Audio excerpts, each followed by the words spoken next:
I'm going to show you how the great saxophone maker Peter Jessen builds a minimalist ligature from scratch. Peter starts the process with a pencil and paper. He makes a 2D drawing of his concept and then cuts the ligature design out of sheet brass. The cutout is first annealed. This is where it gets heated up very hot to soften the metal and make it more pliable for shaping. Once the metal is red hot, we're ready for the next step.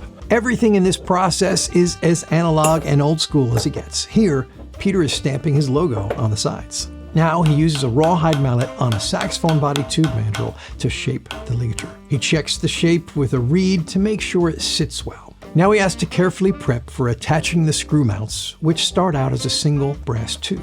Some heavy metal holds the ligature firmly in place, and flux is applied with a little paintbrush. It's convenient that Peter's workshop is located inside of a working artist's studio in Copenhagen, so there's lots of paintbrushes lying around. Time to turn up the heat and apply the silver solder. Peter makes the process look easy, but I assure you it takes very skilled hands and a lot of experience to do this well.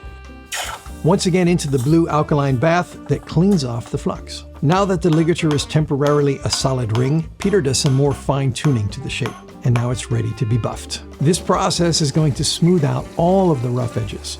On the inside, this is particularly important as we don't want the ligature to scratch up our mouthpiece. Now a good buffing on the outside. And finally, a finishing polish. This special jig holds the ligature in place for a precise cut along the guideline. Again, he smooths out the rough edges.